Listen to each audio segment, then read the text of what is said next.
Doctor इसहाक साहब हैं, जो ख़ुद माशाल्लाह अच्छे घराने से ताल्लुक़ रखते हैं। हमने बचपन में साथ पढ़ा और अच्छा कुरान पढ़ते हैं। और इनका बेटा ख़ुद माशाल्लाह हाफिज़ बन रहा है मकराना वाले मदरसे में का मुफ्ती रमज़ान साहब के यहाँ।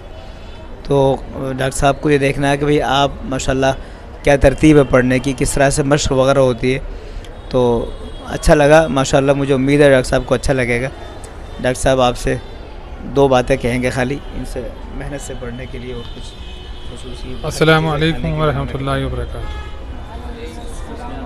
आप लोगों ने अच्छा सुनाया, अच्छी मशक़ की, थोड़ा और अच्छा करेंगे, थोड़ा अच्छा होगा। ख़ास तौर पे आप जो बच्चा पीछे है, क्या नाम होगा? मूसा। मूसा, मूसा आप यहाँ आओ। मूसा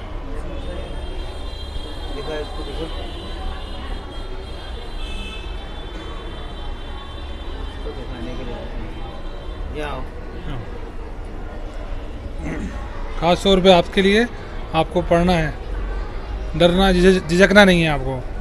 आपको झिझकोगे तो आप पढ़ नहीं पाओगे। आगे आपको कारी बनना है तो थोड़ा हिम्मत रखो, थोड़ा सा है ना, दिल में थोड़ा डर निकालो। किसी चीज़ का भी डर हो वो चीज़ को निकाल दो। ऐसा नहीं है आपको कोई मारेगा, कोई नहीं मारेगा। आप पढ़ो, आप अच्छे पढ़ रहे हो। डर निकालोगे तो आप अच्छे हो, जल्दी पढ़ लोगे।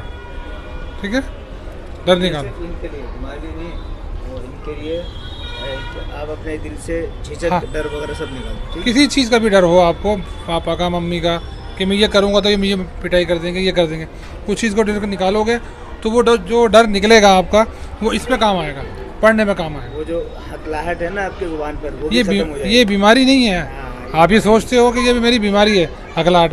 हकलाहट आपकी बीमारी नहीं है, ये एक साइकोलॉजी है जो आपने दिमाग में उठा रखी।